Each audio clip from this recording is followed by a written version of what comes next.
YouTube channel పెట్టేశారు, ఇంకేముంది లక్షలు లక్షలు సంపాదించేస్తున్నారు అనుకుంటారండి చాలామంది.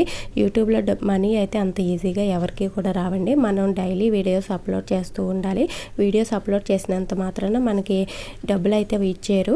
మనకి 1000 సబ్స్క్రైబర్స్ ఉండాలి, అలాగే 4000 వాచ్ టైం అనేది 1 ఇయర్లో రావాలన్నమాట. అప్పుడే మనకి మానిటైజేషన్కి అప్లై చేసుకోవడానికి పిన్ అనేది వస్తుంది. అప్పటి నుంచి మనకి వీడియోస్ మీద వచ్చే యాడ్స్కి రెవెన్యూ అయితే అలాగే మనం డైలీ వీడియోస్ పోస్ట్ చేస్తూ ఉండాలి. యూట్యూబ్లో మనీ ఎర్న్ చేయాలంటే వీడియోస్ అప్లోడ్ చేయడంతో పాటు కొంచెం లక్ కూడా ఉండాలండి.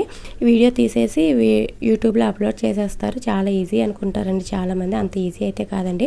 మనం డే మొత్తం షూట్ చేసి 1 అవర్ 2 అవర్స్ ఉన్న వీడియోని 10 మినిట్స్ వరకు ఎడిటింగ్ చేసుకుంటూ రావాలి. ఇంత కష్టపడి చేసిన వ్యూస్ రాకపోతే మనకి వచ్చే స్ట్రెస్ అనేది మామూలుగా ఉండదండి. యూట్యూబ్ నుంచి డబ్బులు వస్తాయో లేదో కానీ హెల్త్ ప్రాబ్లమ్స్ అయితే ఖచ్చితంగా వస్తాయండి. మీరు కూడా ఒక వీడియో రికార్డ్ చేసి ఎడిటింగ్ చేసి అప్లోడ్ చేసి చూడండి, మీకే తెలుస్తుంది.